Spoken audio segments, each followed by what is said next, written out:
At 2 a.m., my husband's female boss texted me from his phone. "He's mine now. He's occupied. Don't wait up," she wrote. I replied, "Keep him. We're done." 20 minutes later, they showed up at my door, her smile proud, his face pale. But what happened next made her regret ever sending that text. Hello everyone. Thank you for being here with me today. Before I begin my story, grab a warm cup of tea and get comfortable. I'd love to know what time of day you're watching this video.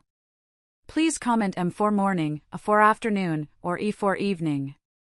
Now, let me take you into this story. Can you believe it? Right there in the dining room of my own home, the sanctuary I had tended to for 10 years, my mother-in-law stood arm in arm with my husband's young mistress. She slapped a check onto the mahogany table with a sharp smack that echoed in the silence. Then she handed me the cruelest ultimatum I had ever heard. She looked me dead in the eye, her lip curling in disgust, and said, "Take this $175,000 and get out of this house right now. My son needs a real woman. One who is young, fertile, and can give him an heir, not a dried-up branch like you." In that moment, I did not cry. I didn't scream. I just froze.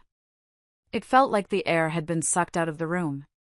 My gaze slowly slid over to the man I had called my husband for a decade. Dr. Garrett Vance, the esteemed OBGYN, stood there, his head bowed, silent as a marble statue. He wouldn't even look at me. His cowardice, his absolute silence, hurt 1,000 times more than his mother's hateful words. They stood there judging me, discarding me like trash, completely unaware that beneath my loose-fitting cashmere sweater, a tiny life was already forming. An unbelievable secret was growing inside me, and their cruelty today would be the catalyst for their downfall tomorrow. My name is Jocelyn Vance. Just hours before my life imploded, I was living in a bubble of pure, naive bliss. That evening, I had cooked a feast. The house smelled of rosemary roasted chicken and vanilla, his absolute favorites. I had lit scented candles in every corner, casting a warm, romantic glow over the living room. My heart was overflowing with excitement.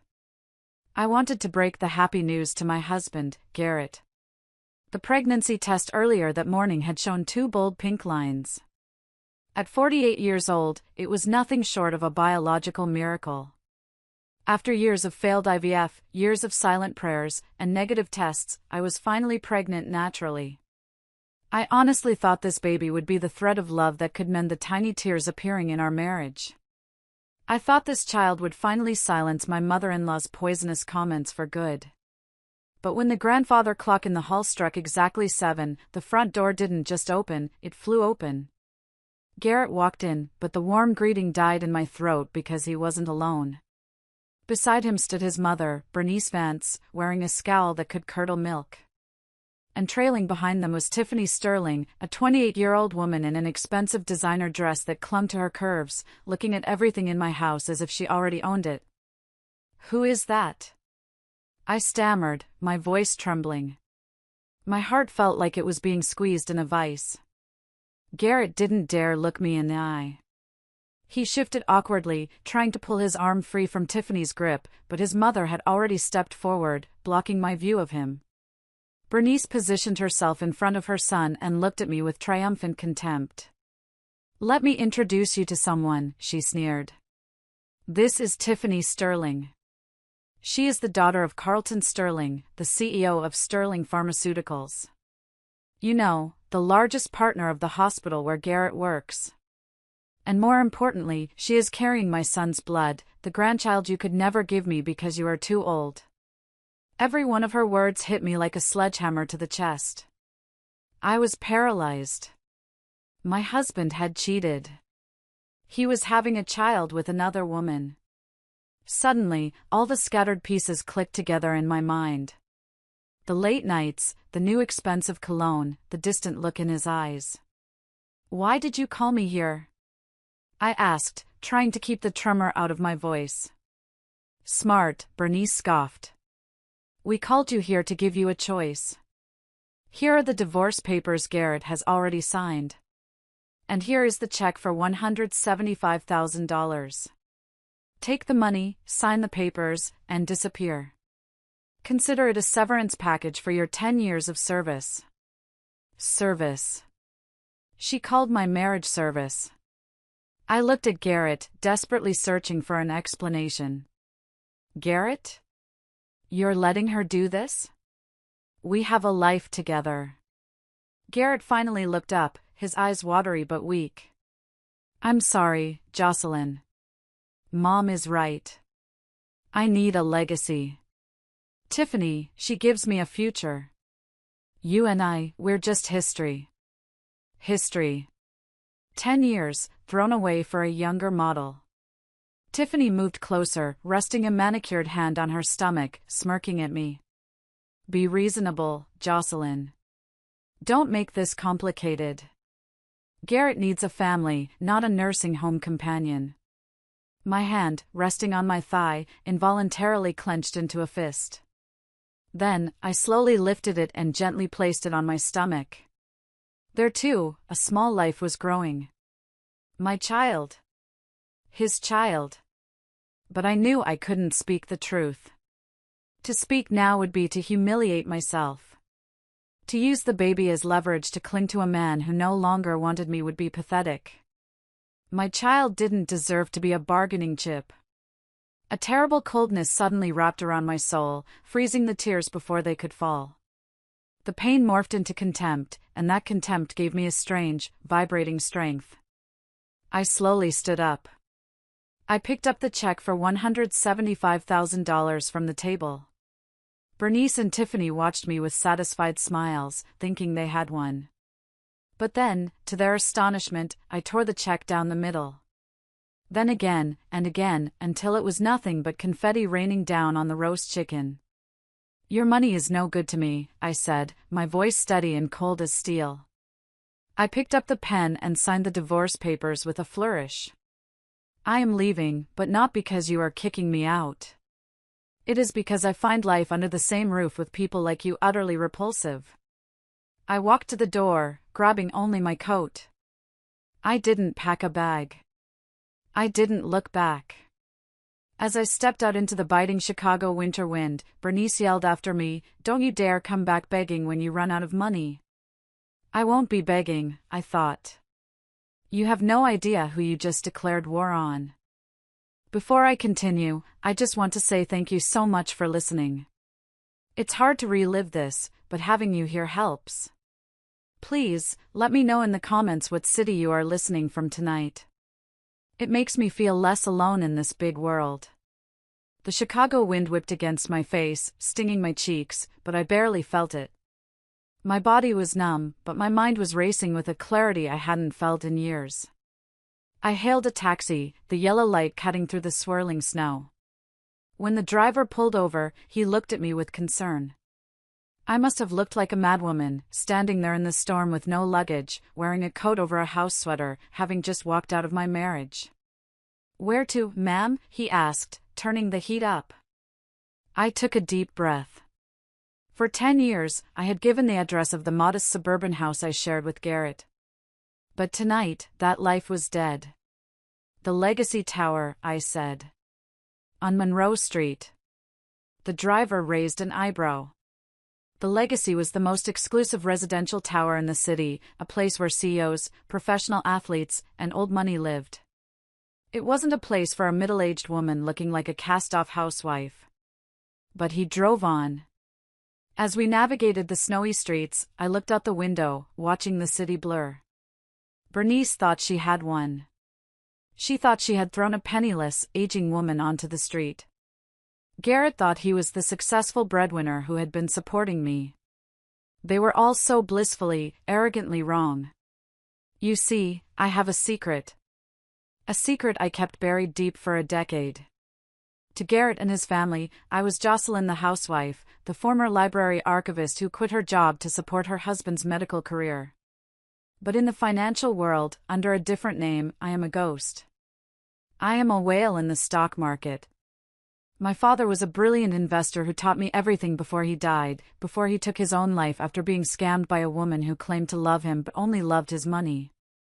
Because of what happened to my father, I was terrified of being loved for my net worth. When I met Garrett, I hid everything. I wanted to be loved for me. I wanted a partner, not a leech. So, I lived modestly. I let him think his doctor's salary was our main income. I clipped coupons. I drove a 10-year-old sedan. Meanwhile, my portfolio was compounding into the hundreds of millions. When the taxi pulled up to the gleaming glass entrance of the Legacy, the doorman, who had been on my payroll for years to maintain my empty property, rushed out with an umbrella. Mrs. Vance. I mean, Ms. Vance, he corrected himself, seeing my face. Welcome back. We didn't expect you. I didn't expect to be here either, Robert, I said, handing the taxi driver $100 bill and telling him to keep the change. I took the private elevator to the penthouse. When the doors opened, I stepped into a sanctuary I hadn't visited in 5 years. It was a 6,000-square-foot duplex with floor-to-ceiling glass walls overlooking the entire glittering skyline of Chicago. The air inside was stale but familiar. I walked through the dark, expansive living room, flipping a switch. The crystal chandelier flooded the room with light, illuminating the Italian marble floors and the modern art on the walls. This was my apartment. Paid for in cash. My net worth was likely triple what Tiffany's father's pharmaceutical company was worth on its best day. I had played Cinderella, scrubbing floors and cooking roasts, while hiding a crown in the closet. And for what? To be discarded like an old shoe because I had a few wrinkles and hadn't produced a child on their timeline. I walked into the master bathroom, turning on the gold-plated faucets to fill the oversized tub. I caught my reflection in the massive mirror. I saw a woman of 48. Yes, there were lines around my eyes. Yes, I didn't have the taut skin of a 20-year-old. But I saw something else, too. I saw resilience. I saw power. I placed both hands on my stomach. The secret life inside me. A miracle. I'm sorry, I whispered to the reflection, tears finally spilling over. I'm sorry I let them treat us like that. I'm sorry I chose a father who is a coward. I thought about Garrett. He was probably popping champagne with Tiffany and Bernice right now, celebrating their victory. Celebrating the air Tiffany was carrying. They had no idea they had just declared war on the wrong woman. They thought they had cut off a leech, but they had actually severed their own lifeline. I reached for the secure phone I kept in the safe in the closet. It was time to make a call. It was time to wake the sleeping dragon. I dialed the number of Mitchell Graves, my attorney and the only person who knew the full extent of my empire. Mitchell, I said when he answered, my voice steady. It's done. I'm at the penthouse. Activate Plan B. I want a full audit of every penny I ever funneled into Garrett's career. And Mitchell? Find out everything you can about Sterling Pharmaceuticals. I'm going hunting. As I waited for the tub to fill in my empty penthouse, the steam rising around me, my mind drifted back 10 years. I needed to remember why. Why had I fallen for him? Why had I hidden who I was? I met Garrett when I was 38 and he was 40. It was a rainy Tuesday in a coffee shop near the university hospital. He wasn't the polished, arrogant Dr. Vance then. He was exhausted, wearing scrubs that had seen better days, counting change on the counter to see if he could afford a muffin with his black coffee. He looked defeated. I was sitting in the corner, reading a book, dressed in jeans and a sweater. I saw him put the muffin back. Something tugged at my heartstrings. I walked up and paid for his order, adding a sandwich. You look like you save lives, I said. You should probably eat. He looked at me with eyes so full of gratitude and humility that I felt my defenses melt. We sat and talked for 2 hours. He told me about his struggles. He was a brilliant doctor, passionate about obstetrics, but he was drowning in student loans and the political pressure of the hospital. He told me about his late father who died working himself to death, and his mother, Bernice, whom he supported completely. "I just want to help women bring life into the world safely," he had said, his voice cracking with emotion. "But the system is so broken. I can't get the fellowship I need because I don't have the connections or the money to buy my way in." I fell in love with that passion. I fell in love with the man who wanted to save lives but couldn't afford a sandwich. I didn't tell him I was an investor. I told him I worked in a library. It was a half-truth. I volunteered there because I loved books. Our courtship was simple. Walks in the park, movie nights at his cramped apartment. He made me feel safe. He didn't care about fancy cars or designer clothes, or so I thought. He seemed to love me for my mind, for my quiet support. But I couldn't stand seeing him struggle. 6 months into our relationship, a miracle happened. Garrett received a letter from a private foundation, the Phoenix Trust, awarding him a fully funded fellowship in Europe for advanced robotic surgery training. It included a stipend that cleared his debts. He came running to me, waving the letter, tears streaming down his face. "Jocelyn, I can't believe it. Someone believes in me." He didn't know that the Phoenix Trust was a shell company I had set up the week before. He didn't know that the signature on the grant was my attorney's. I paid for his education. I paid off his loans. I paved the road for him to become a star. When he returned from Europe, he was a different man. Confident. Skilled. He got offers from top hospitals. We got married in a small ceremony. I insisted on a prenup that kept our premarital assets separate, ostensibly to protect him from my small debts, but really to protect my fortune just in case. He signed it without reading, laughing that he would always take care of me. "I'm going to give you the world, Jocelyn," he vowed at the altar. "You believed in me when I was nothing." I believed him. I thought we were building a partnership. But looking back now, I see the cracks I chose to ignore. The way he started enjoying the praise a little too much. The way he started deferring to his mother, Bernice, who suddenly appeared to manage his success. Bernice. The woman who poisoned the well. She moved into a house 10 minutes away, a house Garrett bought for her with his first big bonus. She never thanked me for supporting him through the lean years. In her eyes, I was just a placeholder who was lucky to snag a doctor. I sat in the penthouse bathtub, the hot water doing little to thaw the chill in my heart. I had created Dr. Garrett Vance. I had used my money to polish a stone until it shined like a diamond.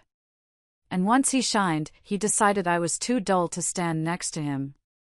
He had forgotten the woman who bought him the sandwich. He had forgotten that without the Phoenix Trust, he would still be a tired resident counting coins. But he was about to be reminded. The Phoenix was about to rise again, and this time, it would burn everything to the ground. If Garrett was the instrument of my betrayal, Bernice was the architect. The first few years of our marriage were relatively peaceful, mostly because Garrett was working 80-hour weeks establishing his practice. But as he became successful, Bernice became unbearable. The real nightmare began when we started trying for a baby. I was 42 then. Garrett was an OB/GYN, he knew the statistics. He knew it would be hard. But he was supportive at first. We tried naturally for a year. Nothing. Then we moved to IVF. Do you know the physical and emotional toll of IVF? The daily injections, the bruising, the hormones that make you feel like you're losing your mind, the invasive procedures. I went through 4 cycles. For times, I had hope. For times, I grieved when the implantation failed or when I miscarried early. Garrett's support began to wane. He stopped coming to the appointments, claiming he was too busy with patients. "It's ironic," he said once, coldly. "I spend all day delivering babies for other women, and I come home to this." But Bernice was the worst. She would come over for Sunday dinner, inspect the house with a white glove attitude, and then sit down to verbally dismantle me. Garrett is the last of the Vance line, she would say, sipping the tea I had brewed. A man of his stature needs a legacy. What good is a wife who is a barren field? You're drying up, Jocelyn. It's biology. You can't fight nature. I remember one Christmas specifically. I had just miscarried for the third time. I was devastated, raw, and bleeding emotionally. Bernice arrived with gifts. For Garrett, she brought a gold watch. For me? She handed me a book titled Finding Purpose in a Childless Life. I thought this would help you accept your reality, she said loud enough for the whole family to hear. Stop wasting my son's money on these expensive treatments. It's selfish. You're buying hope with his hard-earned cash. His money. She always talked about his money. She had no idea that I paid for the IVF cycles myself, from a separate account, so Garrett wouldn't stress about the cost. She had no idea that the very roof she was sitting under was paid for by the dividends of my investments, masked as Garrett's bonuses that I manipulated in the background. I looked at Garrett that Christmas, waiting for him to defend me. Waiting for him to tell his mother to get out. He just sipped his eggnog and said, "Mom, don't be harsh." That was it. Don't be harsh. Not stop it, not I love my wife. Just a weak plea for a lower volume of abuse. That was the moment I realized I was alone in my marriage. I was fighting for our family, and he was already checking out. Bernice intensified her campaign. She started inviting suitable women to family events. Daughters of his colleagues. Younger women. Just networking, she would claim. She would parade them in front of Garrett, pointing out their youth, their hips, their vitality. Look at Sarah, she would whisper loudly. Only 25. So much energy. She would make a wonderful mother. I swallowed the insults. I kept quiet because I loved Garrett, and I thought he was just under pressure. I thought if I could just give him a child, everything would go back to the way it was when we met in that coffee shop. I was a fool. I was trying to plant flowers in a garden that had been salted by his mother and neglected by him. But the final blow didn't come from IVF failure. It came from success, his success. As Garrett became a minor celebrity in the Chicago medical scene, his ego inflated. He started believing his mother's hype. He started believing he was a king who deserved a queen, not a weary soldier fighting alongside him. And that's when Tiffany Sterling walked into his office. She wasn't just young. She was the daughter of the man who could hand Garrett the keys to the kingdom. Bernice saw it immediately. She saw Tiffany not just as a womb, but as a bank vault. And she decided right then and there that I had to be removed. Sitting in my penthouse now, remembering the humiliation of those years, I felt a fire ignite in my chest. Bernice wanted a legacy? I would give her one. I would make sure the Vance name was remembered for its spectacular, public ruin. The affair didn't start with a bang, it started with a scent.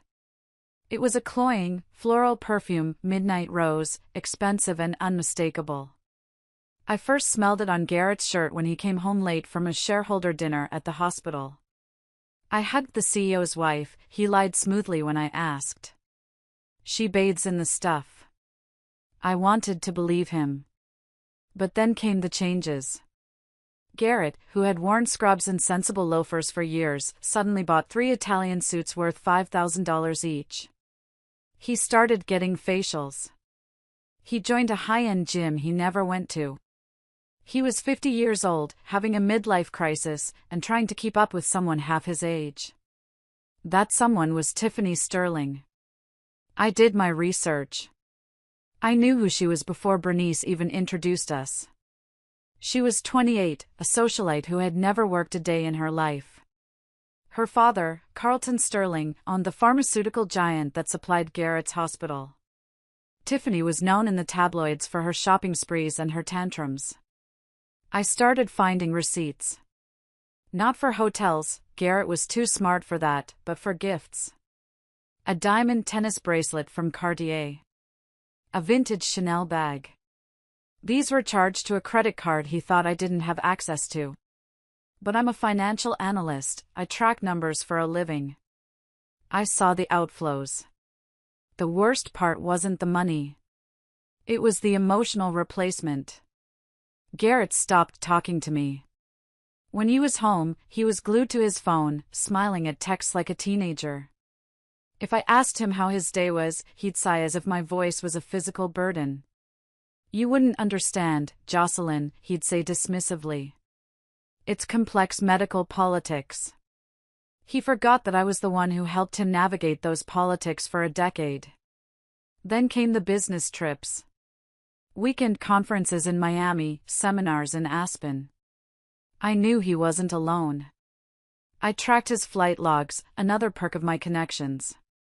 He was flying first class, seat 1A. Seat 1B was always booked under T. Sterling. I remember one night vividly. He came home reeking of that perfume and alcohol. I was sitting in the living room, waiting. "Garrett, we need to talk," I said calmly. He exploded. "God, Jocelyn. Can I just have one moment of peace? I work my hands to the bone to support this house, to support you, and I come home to an interrogation?" Gaslighting. He was painting himself as the victim. He made me feel like a nagging burden for asking why he smelled like another woman. "I'm just asking because I miss you," I whispered. "Well, maybe if you were more fun," he sneered. "Maybe if you didn't look so miserable all the time. Look at yourself, Jocelyn. You've let yourself go. You dress like a librarian. You have no ambition." Ambition? I controlled a portfolio that could buy his hospital wing, and he told me I had no ambition. But I bit my tongue. I was still holding on to the hope of the pregnancy. I thought, if I can just give him a child, he'll leave her. He's just dazzled by her youth. He'll come back to reality. Bernice, of course, was fueling the fire. I later learned she was the one facilitating their dates. She would invite Tiffany to lunch near the hospital and call Garrett to join them. She was actively pimping out her son to ensure her access to the sterling fortune. I felt like I was living in a house of mirrors. Everything was distorted. The man I loved was a stranger.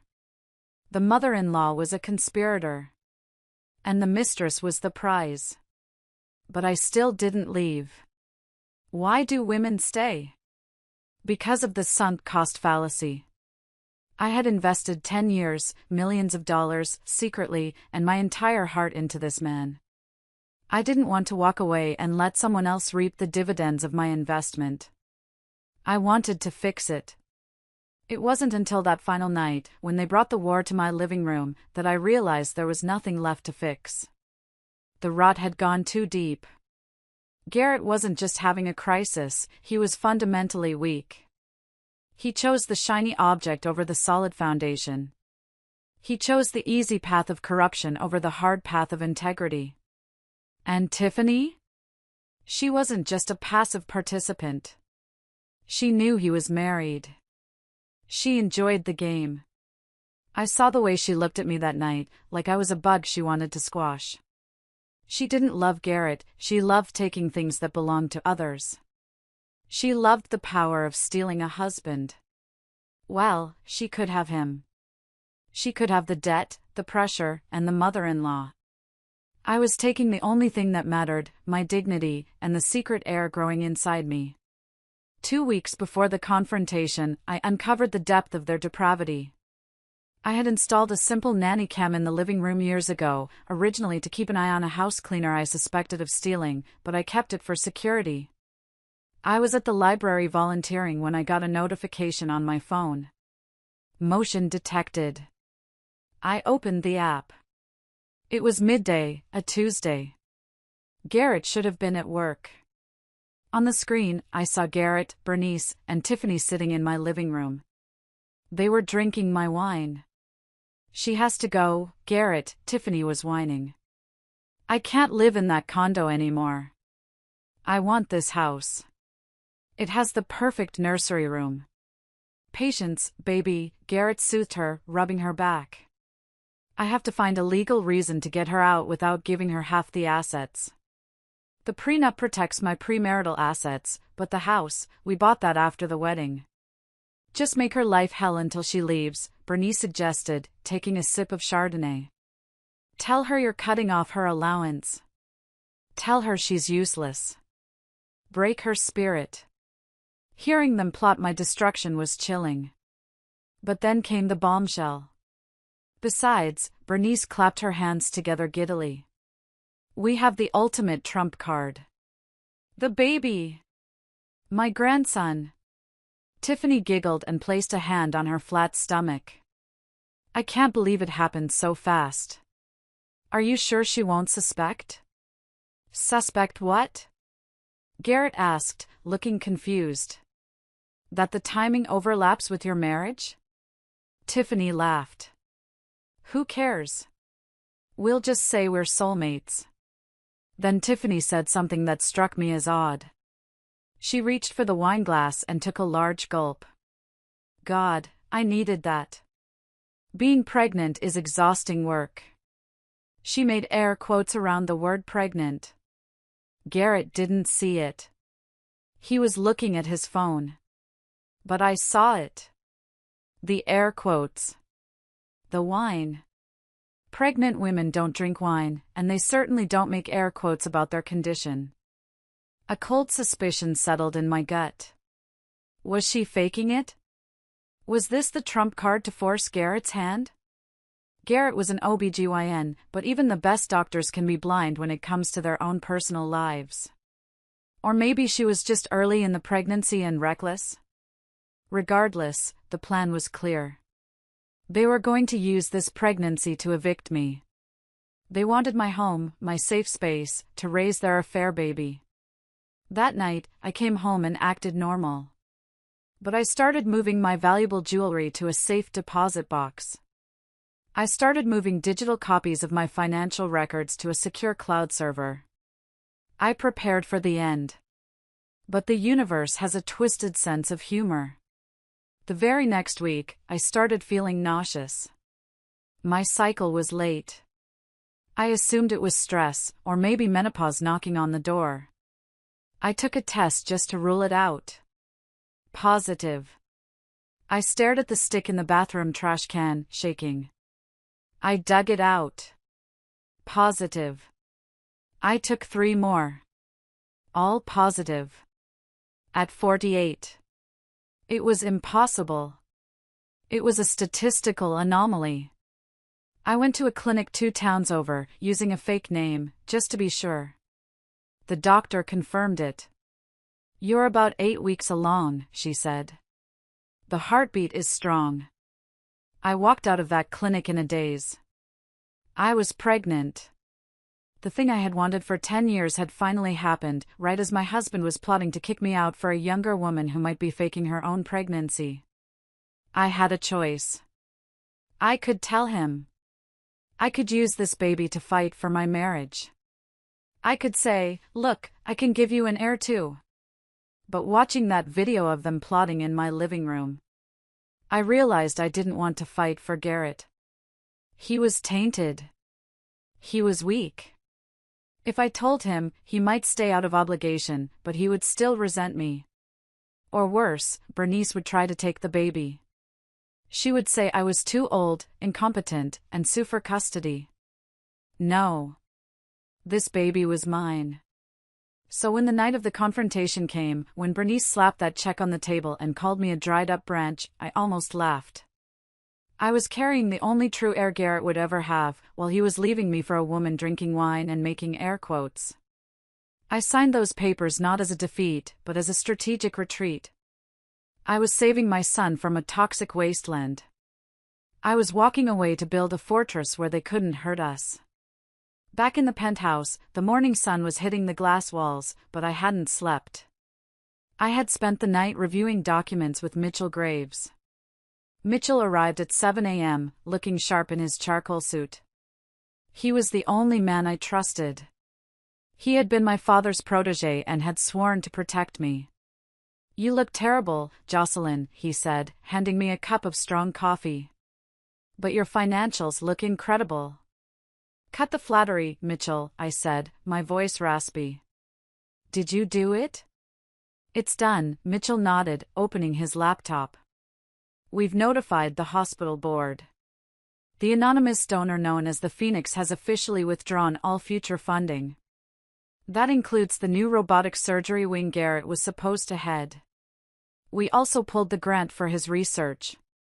Effectively, his department is now $10 million in the hole." "Good," I said, sipping the coffee. "What about the Sterling account?" Mitchell smiled, a shark-like grin. "I've started shorting Sterling Pharmaceuticals.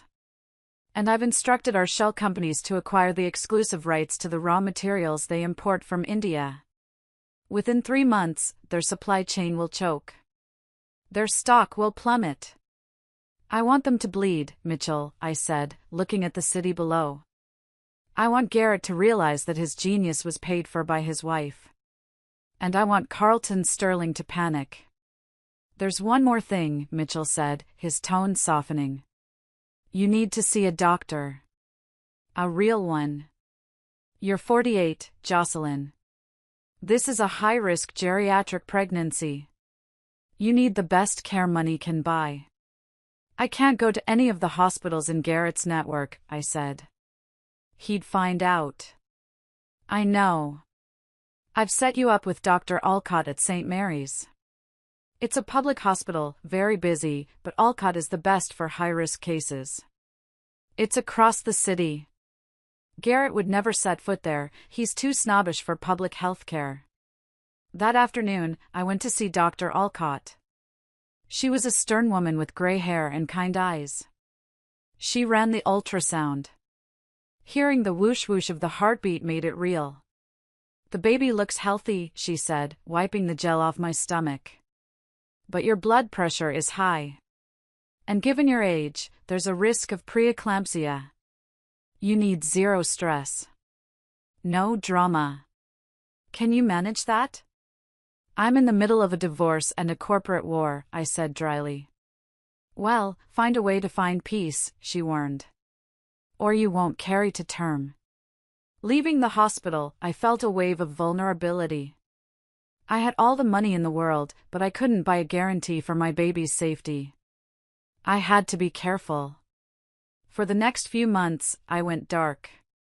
I changed my phone number. I stayed in the penthouse. I hired a private chef to cook nutrient-dense meals. I did prenatal yoga. I watched from afar as my plan began to dismantle their lives. It started slowly. I saw the news articles first. Sterling Pharmaceuticals faces supply chain issues. Then, gossip from the hospital grapevine, fed to me by Mitchell, that Garrett's new wing was put on indefinite hold due to budget cuts. Garrett was panicking. I could tell because he tried to email my old address, asking if I knew anything about the Phoenix Trust since I used to volunteer at the library and read a lot. He was grasping at straws. I deleted the email without replying. But they put on a brave face. They had a wedding to plan. The wedding of the century, the tabloids called it. I wasn't invited, obviously. But I watched. Oh, I watched. The wedding took place 3 months after I left. It was at the Grand Hotel, a lavish affair that must have cost $500,000. I sat in my penthouse, wrapped in a blanket, eating pickles and ice cream, watching the live stream on the social page of a local magazine. Tiffany looked stunning, I had to admit. She wore a custom Vera Wang gown that hid her bump, which, oddly, hadn't grown much in 3 months. She was beaming, soaking up the attention of the cameras. Garrett, however, looked like he was attending a funeral. He was smiling, but it didn't reach his eyes. He looked thinner, tired. The stress of the hospital funding cuts was clearly eating at him. I zoomed in on the screen. The reception was in full swing.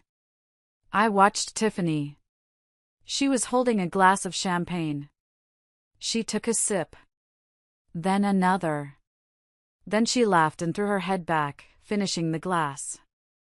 Interesting, I whispered to the empty room. Pregnant women don't chug Dom Perignon. Mitchell was sitting across from me, reviewing legal briefs.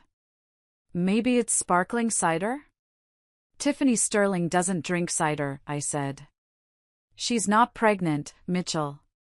I knew it. She trapped him. If she's not pregnant, that marriage is built on a lie that will explode, Mitchell noted. Garrett is obsessed with the heir. Let it explode, I said. But not yet. I want him to suffer first. I watched as Bernice gave a toast. She looked like a peacock in her purple sequined dress. To my son, she screeched into the microphone. And to his beautiful bride, who is giving us the greatest gift of all, the next generation of Vances. Garrett winced. I saw it. He winced when she mentioned the baby. Was he suspecting something too? Or was he just terrified of the responsibility? The irony was delicious. There, in that ballroom, they were celebrating a non-existent baby. Here, in my quiet tower, the real Vancer was kicking my ribs. I turned off the TV. I've seen enough.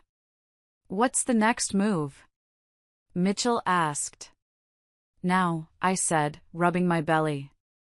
We tighten the noose. Hike the rent on Garrett's private practice building. And trigger the clause in the Sterling supply contract. Let's see how much love is left when the money runs out. I went to bed that night feeling a strange mix of sadness and satisfaction. I had loved Garrett once. Seeing him trap himself in a cage of his own making was tragic. But he had held the key. He could have chosen loyalty. He chose greed. As I drifted off to sleep, I whispered to my son, "You will never be like him. You will be strong. You will be kind. And you will know that a woman is not a branch to be discarded." The war was just beginning. And I was the general leading the charge. While I was quietly preparing for motherhood in my sanctuary, Garrett was discovering that his dream life was actually a high-security prison. As I mentioned, I had sources. Mitchell kept tabs on the financial movements, but gossip in Chicago travels faster than light, especially among the staff of high-end estates. After the wedding, Garrett moved into the Sterling mansion. It was supposed to be a step up from our cozy suburban home, a leap into the aristocracy. Instead, it was a descent into servitude. The reports I got painted a grim picture. Tiffany, the blushing bride, dropped the act the moment the ring was on her finger. She didn't want a husband, she wanted a servant with a medical degree. She treated Garrett like an accessory, something to wear to galas and then put back in the box when she was bored. The first crack in their facade was the living arrangement. Tiffany claimed that her pregnancy made her extremely sensitive to sound and movement. She banished Garrett to the guest wing. "I need my beauty sleep for the air, darling," she had cooed. "You breathe too loudly." So, the man who had complained that I didn't make his life exciting enough was now sleeping alone in a cold guest room, forbidden from touching his own wife. And then there was Bernice. My dear mother-in-law thought she had won the lottery. She sold her house, the one Garrett had bought her, and moved into the Sterling estate, expecting to be the matriarch. But Tiffany Sterling didn't share power. Tiffany took one look at Bernice's floral sofas and knickknacks and ordered them to the dump. She relegated Bernice to the carriage house, a glorified shed at the back of the property, usually reserved for the groundskeeper. "It's better for you there, Bernice," Tiffany had told her. "You won't be disturbed by the staff." I heard that Bernice spent her days crying, realizing she had traded a daughter-in-law who served her tea and respected her for a daughter-in-law who treated her like a stray dog. But the worst part for Garrett was the professional humiliation. Carlton Sterling, his new father-in-law, was a tyrant. He viewed Garrett not as a son, but as an investment that wasn't yielding returns fast enough. Every Sunday dinner was an interrogation. "Why aren't the profits up at the new clinic, Garrett?" Carlton would bark. I poured millions into that facility. Why are the VIP patients canceling? Garrett couldn't tell him the truth, that the Phoenix Trust, me, had pulled all funding, and that the hospital board was freezing him out. He couldn't tell him that without my invisible hand guiding his career, he was just an average doctor with zero business sense. It's just a market fluctuation, sir, Garrett would stammer. Fix it, Carlton would growl. Or you'll find yourself out on the street. I don't support failures. Garrett was trapped. He was living in a mansion he didn't own, married to a woman who wouldn't sleep with him, working for a father-in-law who despised him, and supporting a mother who was miserable. He had chased the shiny object, and now it was choking him. Sometimes, late at night, I would look at the city lights and wonder if he ever thought of me. Did he remember the nights we sat on the couch, eating popcorn and watching movies? Did he remember the peace? I didn't know it then, but he did. A nurse at his hospital, who was secretly loyal to me, told me that she found him in the break room one night, staring at an old photo of us on his phone. When he saw her, he quickly swiped it away, his eyes red. He was beginning to realize the magnitude of his mistake. But he was too proud, and too deep in the hole, to admit it. He thought he could still turn it around. He thought the baby, Tiffany's baby, would fix everything. He was clinging to that lie like a drowning man clinging to a rock, not realizing the rock was what would pull him down. By the 6th month of my pregnancy, my belly was undeniably round. I loved it. I loved the weight of it. It was the only honest thing in my life. Meanwhile, my war against Garrett entered its next phase, the real estate squeeze. When Garrett left me, he took his private practice with him. Or rather, he took the name. The physical building where his high-end Vance Obstetrics and Gynecology clinic was located? That was a different story. Years ago, through a shell corporation called Aurora Holdings, I had purchased the medical building Garrett rented space in. I never told him. I let him pay below market rent for years, essentially subsidizing his business. It was my way of helping him without bruising his fragile ego. But now? Aurora Holdings had a new policy. I instructed Mitchell to send the notice. Lease renewal denied. Or, renewal available at 400% of the current market rate due to rezoning and luxury upgrades. I wish I could have seen his face when he opened that letter. Garrett was already bleeding cash. The Phoenix Trust money was gone. His hospital salary was being docked because of the funding cuts. And Tiffany? She was spending money faster than he could print it. Her maternity wardrobe alone cost more than a Honda Civic. Garrett called the number on the letterhead, desperate. He didn't know he was calling a burner phone sitting on my coffee table. Mitchell answered, using a voice modifier. Aurora Holdings. How can I help you? This is Dr. Vance. Garrett sounded frantic, breathless. I received a rent increase notice. This is impossible. You're raising my rent to $40,000 a month? I can't afford that. I've been a loyal tenant for years. New management, Dr. Vance, Mitchell said coolly. The owners are looking for a more solvent clientele. If you can't pay, you have 30 days to vacate. 30 days? I have patience. I have equipment. My father-in-law is Carlton Sterling. Do you know who he is? We know Mr. Sterling, Mitchell said, and I could hear the smirk in his voice. His credit rating has recently been downgraded. That doesn't help your case. Pay up or pack up. Garrett slammed the phone down. He had to go to Carlton Sterling and beg for the money. I heard about the screaming match from the Sterling household staff. You want more money? Carlton had roared, throwing a vase against the wall. You useless leech. You told me this clinic was a gold mine. It's just a temporary setback. Garrett pleaded.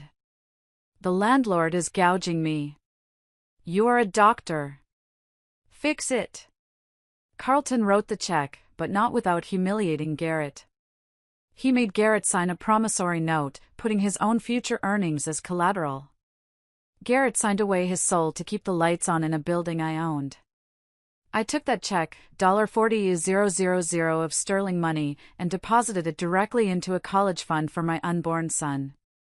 It felt like poetic justice. The man who kicked me out for being barren was now unknowingly funding his son's Ivy League education. But the stress was taking a toll on Garrett. He looked haggard.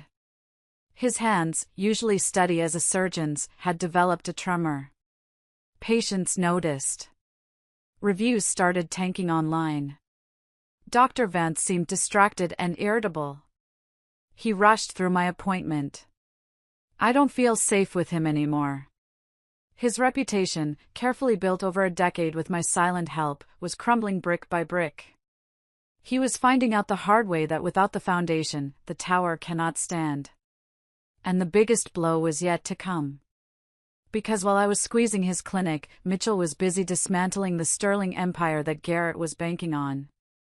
The 7th month brought winter in full force to Chicago, and a blizzard to the Sterling family. My plan to choke their supply chain had worked faster than even I anticipated. Sterling Pharmaceuticals relied heavily on a specific precursor chemical imported from India and processed in Europe. It was the key ingredient for their best-selling heart medication. When my shell companies bought the exclusive rights to that chemical and halted sales to Sterling, their production line ground to a halt. But that was just business. The crime was what destroyed them. Mitchell discovered that to cut costs and cover the supply gap, Carlton Sterling had started buying black market chemicals from unauthorized labs in China. These chemicals were impure, dangerous, and illegal. He was repackaging them and selling them as premium pharmaceuticals. Fraud. Endangerment. Racketeering. I sat on the evidence for weeks, waiting for the perfect moment. That moment came when Carlton announced a press conference to launch a new revolutionary drug, a desperate attempt to boost his crashing stock price. The morning of the press conference, I sent the packet to the FDA and the FBI. I watched it unfold on live TV. Carlton Sterling stood at the podium, looking arrogant and untouchable, with Tiffany and Garrett standing behind him like props. "This drug represents the future," Carlton declared. Then, from the back of the room, chaos. Agents in windbreakers marked FBI swarmed the stage. The cameras kept rolling. The flashes went wild. "Carlton Sterling, you are under arrest for fraud, distribution of counterfeit substances, and money laundering." The look on Garrett's face was priceless. It was a mixture of terror and confusion. He backed away from his father-in-law as if Carlton was radioactive. Tiffany started screaming, "Do you know who we are? Get your hands off him." They cuffed Carlton and dragged him away. The stock market reacted instantly. Sterling Pharmaceuticals crashed. It lost 80% of its value in an hour. Garrett went home that night to a mansion that was being raided. Agents were seizing assets. Cars, art, jewelry. They were freezing accounts. Garrett realized then that he hadn't married into royalty. He had married into a crime syndicate. And because he had signed those promissory notes to Carlton, his own finances were now entangled in the investigation. He was broke. His clinic was failing. His landlord, me, was demanding rent. His sugar daddy was in jail. And his wife? Tiffany was hysterical. Not because her father was in jail, but because her credit cards were declined. She screamed at Garrett to do something. "Do what, Tiffany?" Garrett yelled back, finally snapping. "I have nothing. Your father ruined us. We're going to lose everything. You're the man. Fix it," she shrieked. "I'm a doctor, not a magician." In that moment of total ruin, Garrett must have looked around the chaotic room, filled with police, weeping staff, and a screaming wife, and remembered the quiet evenings at our home. He must have remembered the stability I provided. He had traded peace for this circus. He was drowning, and there was no lifeboat. Or so he thought. He didn't know that the only person who could save him was the woman he had discarded, watching him from a penthouse tower, holding the remote control to his destruction. With the sterling assets frozen, life at the mansion became unbearable. The staff quit because they weren't getting paid. Suddenly, the Princess Tiffany had to fend for herself, and she was useless. Garrett was forced to take extra shifts at St. Mary's, the public hospital where he started his career, just to put food on the table. It was a humiliation for a man who considered himself an elite surgeon, but he had no choice. The stress made him observant. Or maybe, desperation cleared his vision. One evening, Garrett came home exhausted from a double shift. He found Tiffany lounging on the sofa, eating chocolates, watching reality TV. The house was a mess. "Tiffany," he said wearily. "Did you call the lawyer about the house seizure notice?" "No," she said, not looking up. "That's boring. Get me some water." Garrett sighed and went to the kitchen. When he came back, Tiffany was shifting on the couch to get comfortable. As she moved, her shirt rode up slightly. Garrett froze. He was an OB/GYN. He had looked at thousands of pregnant bellies. He knew the curve, the tension of the skin, the way the navel popped or flattened. What he saw didn't look right. The skin didn't look like skin. It looked smooth. Too smooth. And the shape was odd, slightly lopsided. "Tiffany," he said, stepping closer. "Is the baby okay? You haven't been to a checkup in weeks. Let me listen to the heartbeat. I have my stethoscope." Tiffany jumped up, pulling her shirt down aggressively. "No! Get away from me. I'm your husband and your doctor," Garrett insisted, his suspicion growing. "Why won't you let me examine you? You're 7 months along. I should be able to feel the baby kick." "My doctor said you're bad luck," she screamed, backing away. "You're stressed and toxic. Stay away from my baby." She ran upstairs and locked the bedroom door. Garrett stood at the bottom of the stairs, his heart pounding. The pieces started to fit. The drinking at the wedding. The refusal to let him touch her. The separate bedrooms. The lack of ultrasounds. She always claimed she went with her mother and forgot the pictures. He went to the guest room and lay in the dark, staring at the ceiling. Could it be? Could she have faked it to trap him? If there was no baby, then he had destroyed his marriage to me, alienated his friends, and ruined his life, for nothing. He decided to play detective. The next day, while Tiffany was in the shower, she always locked the door, but he picked the lock with a paperclip, a trick he learned as a rebellious teen. He crept into her room. He rummaged through her drawers. Underneath a pile of silk scarves, he found it. Receipts. Not for baby clothes, but from a theatrical supply company in Los Angeles. Item: prosthetic pregnancy bump trimester 2 and 3 bundle. Realistic silicone. Adhesive. Garrett felt the world spin. He fell back onto the bed, clutching the receipt. She wasn't pregnant. There was no heir. There was no legacy. He had kicked out his faithful wife of 10 years, a woman who loved him for who he was, for a con artist who wore a rubber stomach. He wanted to scream. He wanted to kill her. But he realized he couldn't confront her yet. Not while they were under investigation. If he revealed this now, she might turn on him, blame him for her father's crimes, bury him further. He was trapped in the lie. He walked out of the room, putting the receipt in his pocket. He went to work at the public hospital, a broken man.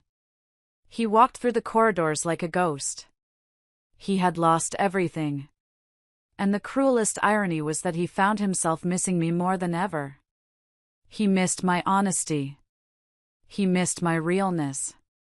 He didn't know that miles away, his real child was preparing to enter the world. And fate, with its wicked sense of humor, was about to bring us together for one final, explosive collision. It was a Tuesday in late January. Chicago was being battered by the storm of the decade. Snow was falling in sheets, burying cars and shutting down the city. The wind howled against the glass walls of my penthouse like a banshee. I was 38 weeks pregnant.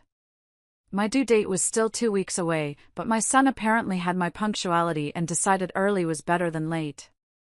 It started with a cramp that took my breath away. Then came the gush of water. I was alone. Mitchell had gone home before the storm hit. I called Dr. Alcott. No answer. The lines were down or jammed. I called 911. We have a backlog, the dispatcher said, her voice crackling. Ambulances are stuck in the snow. Can you get to the nearest hospital? The nearest hospital wasn't St. Mary's, where Dr. Alcott was. St. Mary's was across town, impossible to reach in this blizzard. The nearest facility was Mercy General, the overworked, underfunded public hospital 4 blocks away. I had no choice.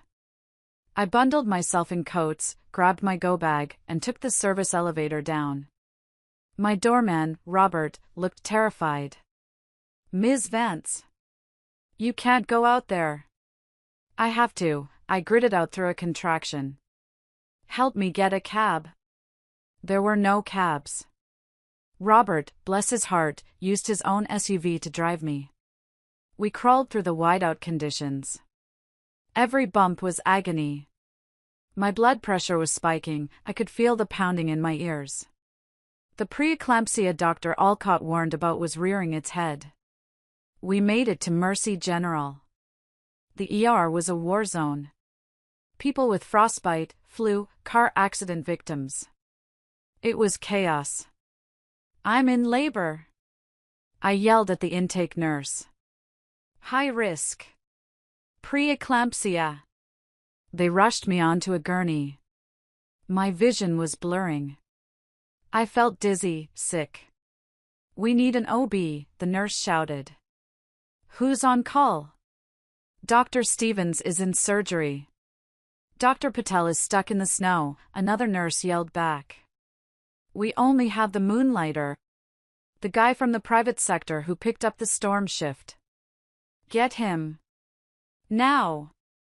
I was wheeled into a delivery room. The pain was blinding. I was drifting in and out of consciousness.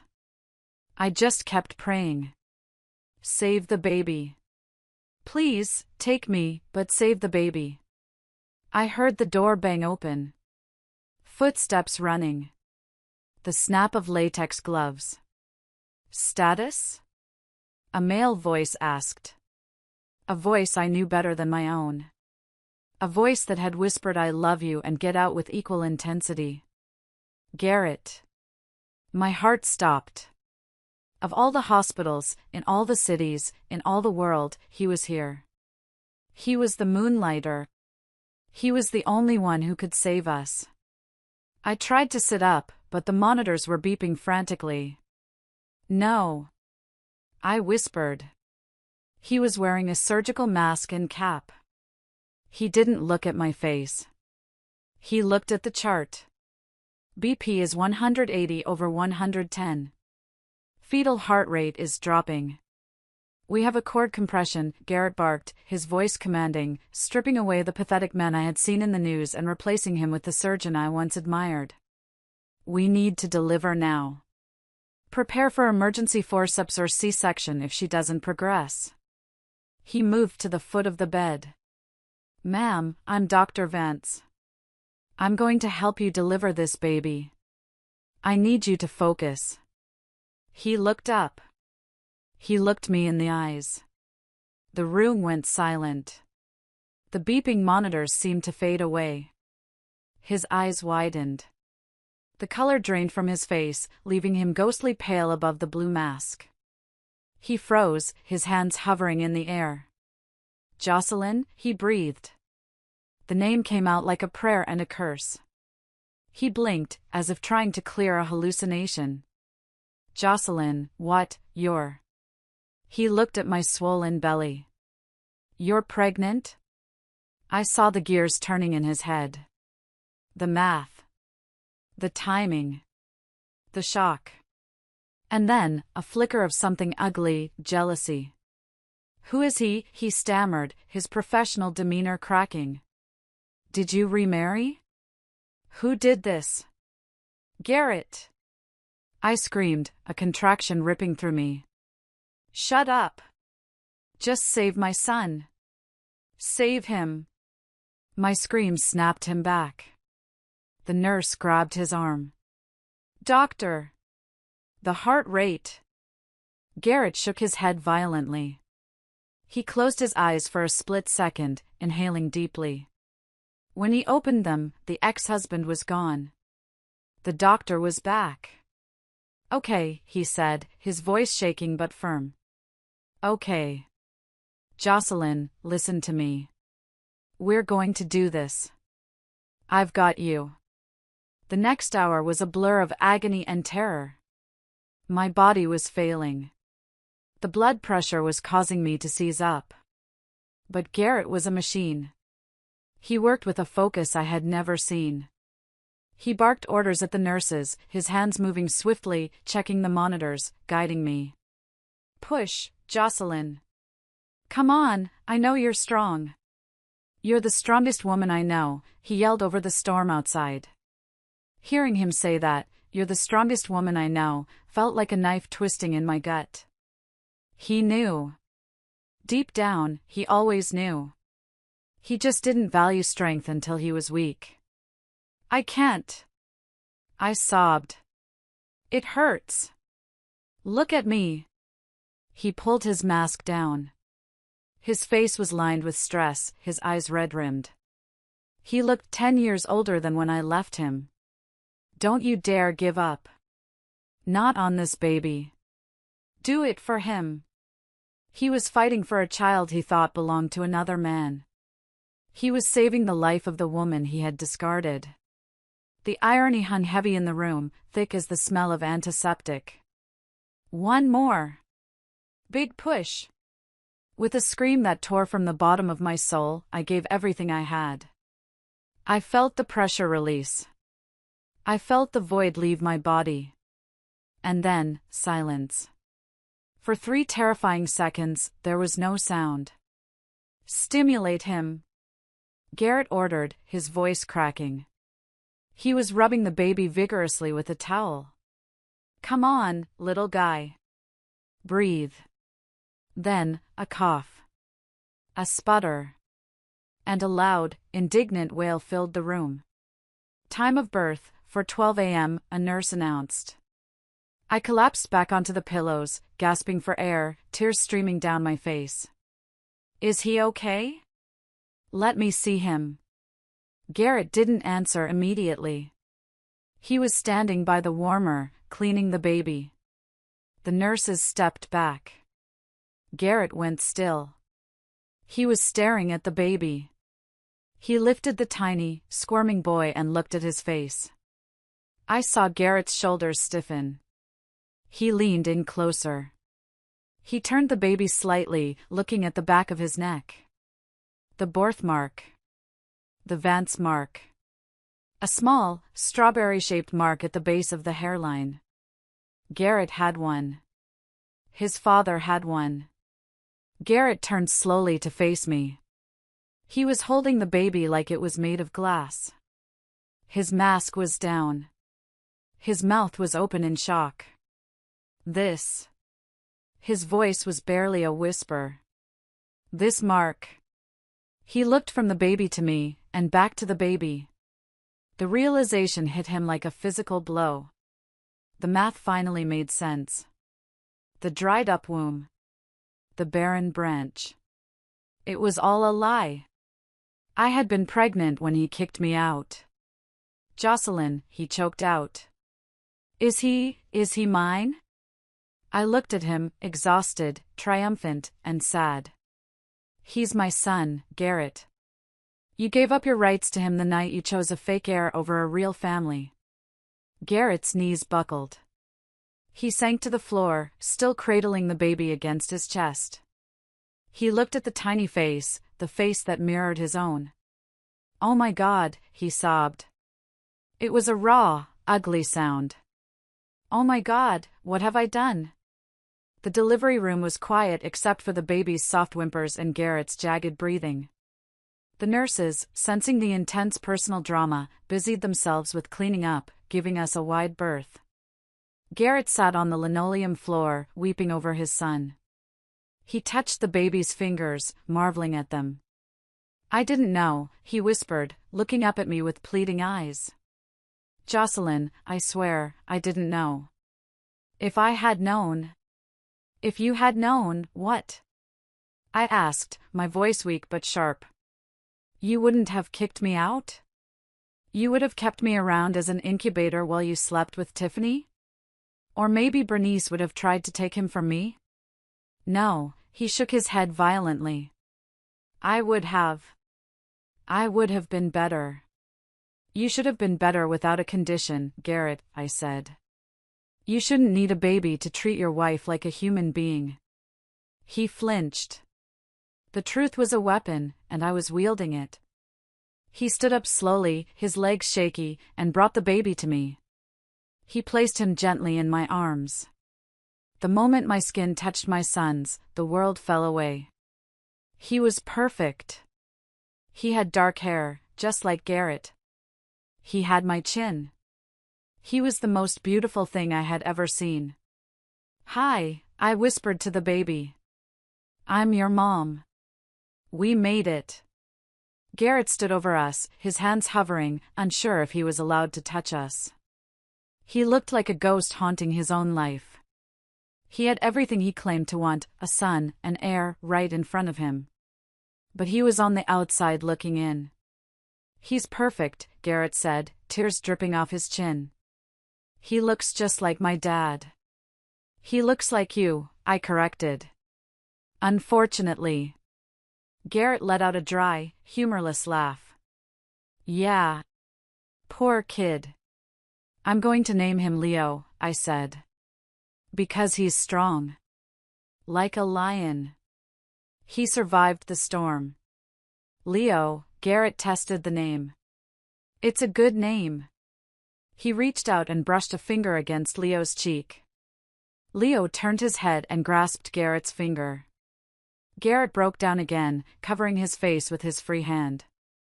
"I ruined everything," he sobbed. "I threw away a diamond for a piece of glass. Tiffany, she's not even pregnant, Jocelyn. It's a fake. She's wearing a prosthetic." I looked at him, surprised only that he knew. "I know," I said. "I saw her drinking at your wedding." "You knew?" He looked shocked. "I see everything, Garrett. I saw you suffering in that mansion. I saw your clinic failing. I saw the arrest. You." He stepped back, looking at me with a dawning realization. The rent hike. The supply chain. The investor pulling out. "That was you?" "I told you," I said calmly. "I am not a dried-up branch. I am the root. And when you cut the root, the tree dies." He stared at me, not with anger, but with awe. And fear. "You're the Phoenix Trust?" I corrected. "Now, I'm just Leo's mom." He looked at me, seeing the powerful woman I had hidden for 10 years. He realized that he had been sleeping next to a titan and treating her like a servant. The shame on his face was palpable. The adrenaline was fading, and exhaustion was taking over. But Garrett wouldn't leave. He pulled a chair up to the bedside and just watched us. "I can fix this," he said suddenly, a desperate light in his eyes. "Jocelyn, I can divorce her. I have proof of the fake pregnancy. I can testify against Carlton. I'll get a studio apartment. I'll work 3 jobs. I'll do anything. Just, let me be in his life. Let me come home." I looked at him. This broken, weeping man. part of me, the part that had loved him for 10 years, wanted to say yes. Wanted to believe that people can change. Wanted my son to have his father. But then I remembered the check on the table. The barren branch comment. The way he held Tiffany's hand. "Garrett," I said softly. "You can be his father. I won't stop you from knowing him. But you can never be my husband again."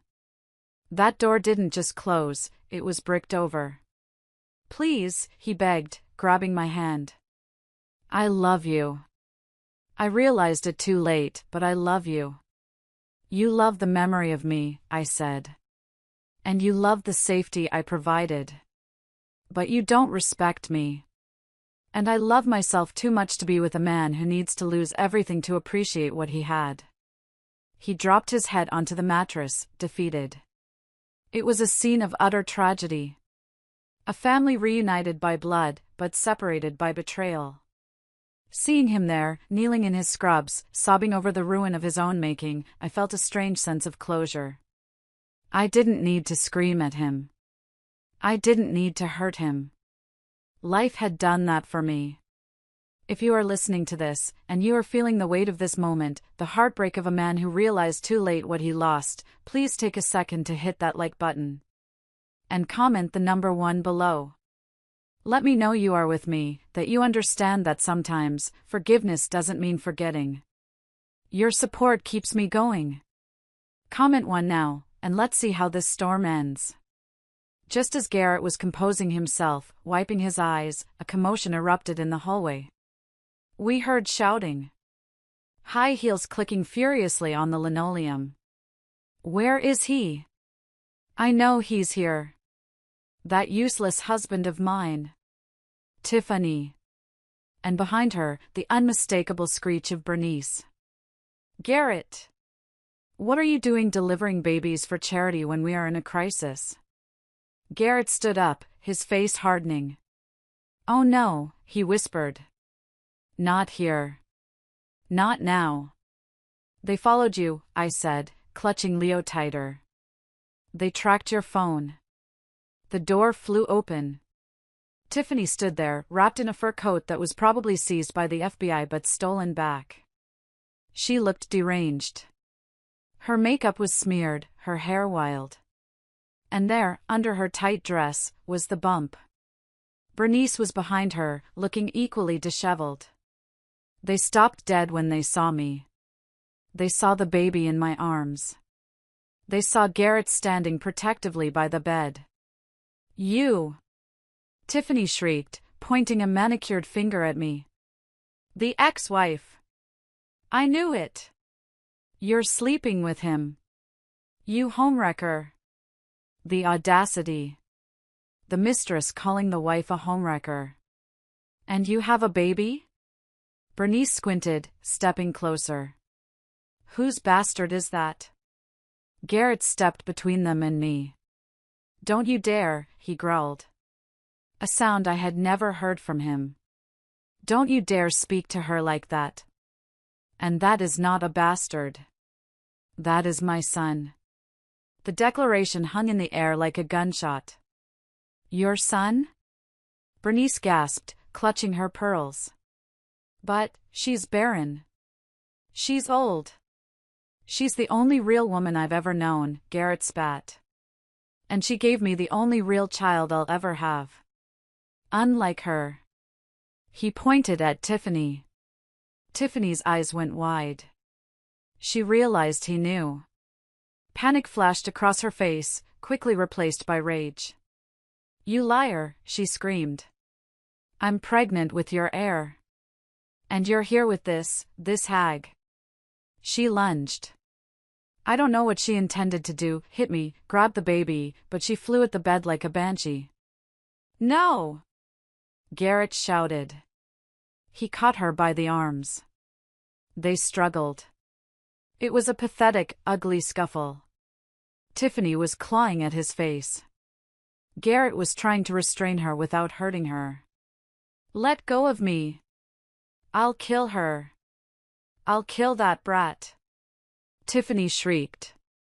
In the chaos, Bernice tried to intervene, grabbing Garrett's arm. "Stop it!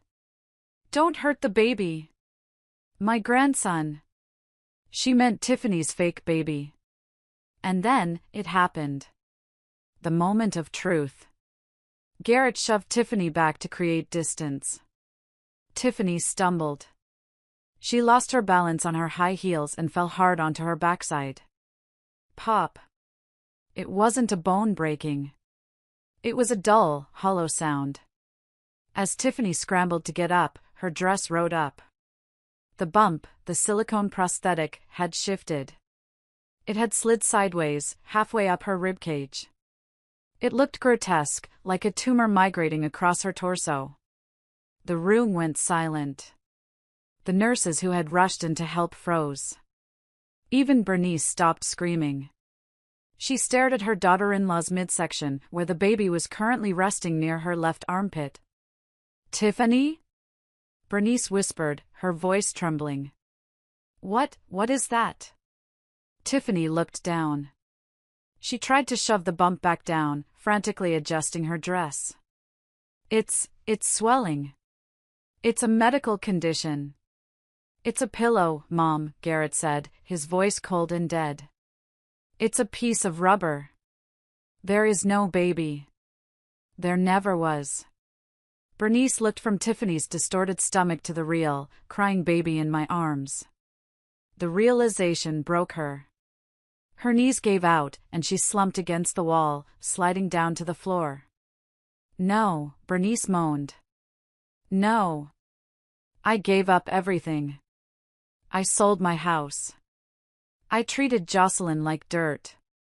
For a fake?" Tiffany stood up, abandoning the act. Her face twisted into a sneer. "So what? You idiots deserved it.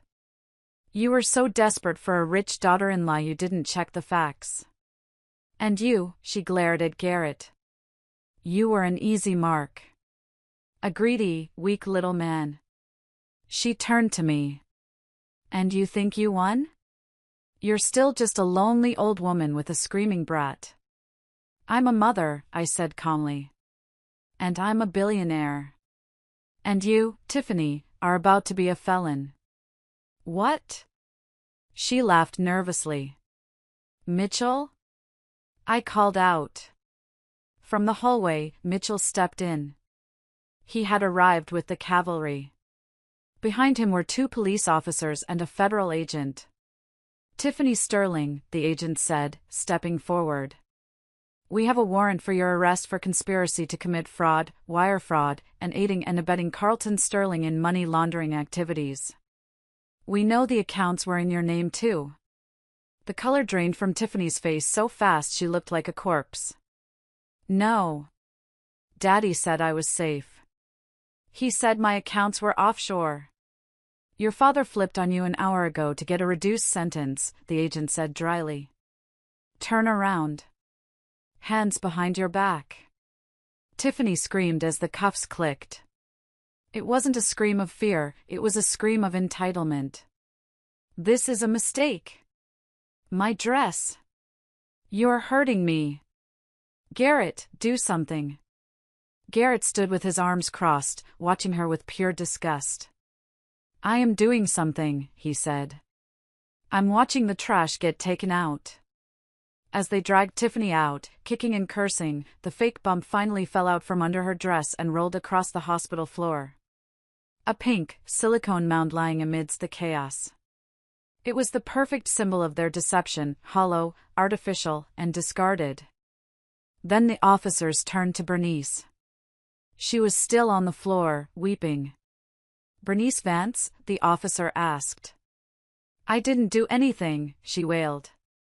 "I'm just an old woman." "We have footage of you helping Ms. Sterling transfer stolen funds at the bank last week," Mitchell interjected, holding up a file. "Technically, that makes you an accomplice to money laundering." "I didn't know," she sobbed. "Tiffany told me it was for the nursery." "Tell it to the judge," the officer said, hauling her up. Bernice looked at Garrett.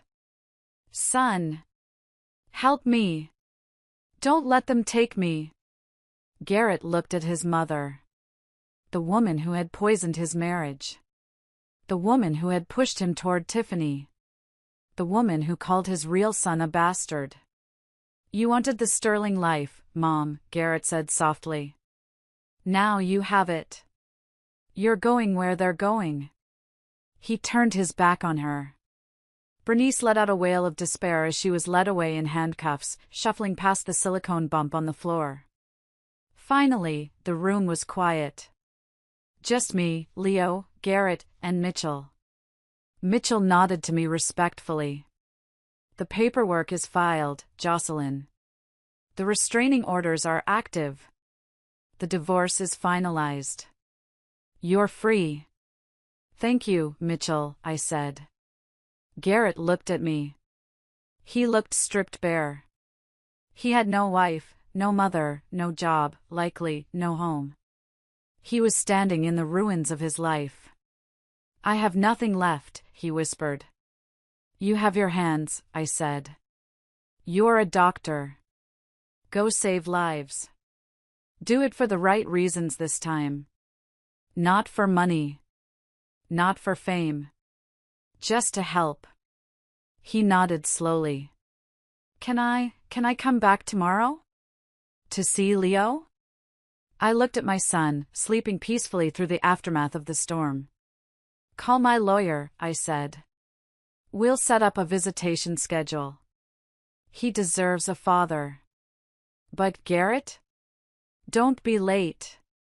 And don't bring any drama. My son comes first. I promise, he said. I promise. He walked out of the room, shoulders slumped, stepping over the fake bump without looking down. The next few days were a blur of recovery and legalities. I stayed in the hospital for a week to monitor my blood pressure. When I was discharged, the sun was shining. The snow was melting. The city looked clean again. Mitchell drove me and Leo back to the penthouse. The news is going crazy, Mitchell told me in the car.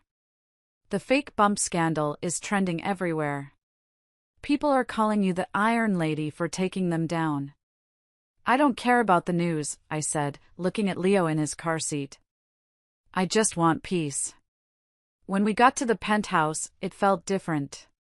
Before, it was a fortress of solitude. Now, filled with baby gear, soft blankets, and the smell of milk, it felt like a home. Garrett kept his word. He showed up for visitation exactly on time. He looked different.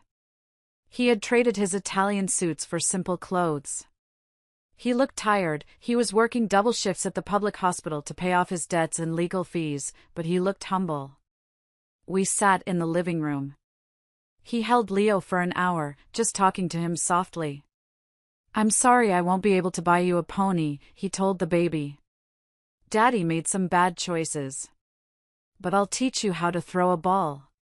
And I'll teach you how to treat women with respect. That's the most important lesson. I watched them from the kitchen. It was bittersweet. We could have been a family. We could have had this happiness without the trauma. But maybe the trauma was necessary.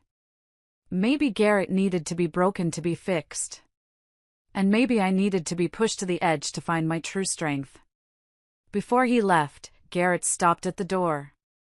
Jocelyn, he said. I know I can never fix this. But I want you to know, you were the best thing that ever happened to me. And I was the fool who didn't read the fine print. What fine print? I asked. That love isn't about what you can get, he said. It's about what you build. I tore our building down. Thank you for saving the foundation. He looked at Leo one last time, then walked out to the elevator. I locked the door behind him. I felt a weight lift off my chest. I didn't hate him anymore. Hate takes energy. I just felt free. 1 year later. I sat on the terrace of my penthouse, watching Leo take his wobbly first steps toward the glass railing. The summer breeze was warm. Life had settled into a beautiful rhythm. I had returned to the investment world openly. No more hiding. I was Jocelyn Vance, the CEO of the Phoenix Fund. I used my wealth to start a foundation for women, specifically for older women who had been discarded after divorce, helping them start businesses and reclaim their lives. Garrett was still working at the public hospital. He lived in a small apartment. He paid his child support on time every month, even though I didn't need the money. He said it was for his dignity. He was a good father to Leo during his weekend visits. He never remarried. He devoted his life to medicine and his son. He was finding redemption in the quiet, hard work of service. Bernice was in minimum security prison. She sent letters sometimes, blaming Tiffany, blaming the government, blaming me. I never opened them. They went straight into the shredder. Tiffany was serving 5 years for fraud. Last I heard, she was working in the prison laundry. I picked up Leo and spun him around, his giggles filling the air. "Look at the world, baby," I said, pointing to the skyline. "It's big. And it's yours." I thought back to that night at the dinner table. The $175,000 check. The dried-up womb comment. They tried to bury me. They didn't know I was a seed. For all the women listening to my story, especially those of you who feel invisible, who feel like you've given everything to everyone else and have nothing left, listen to me. You are not a branch to be broken. You are the tree. You are the shelter. Don't let anyone tell you your value is tied to your youth, or your husband, or your ability to please others. Your value is in your resilience. Your value is in your mind. Your value is in your heart. If someone kicks you out, don't just leave. Build a castle they can't afford to enter. My name is Jocelyn Vance. I was a discarded wife. Now, I am a mother, a billionaire, and the author of my own destiny. And let me tell you, the view from the top is spectacular. Thank you for listening to my journey.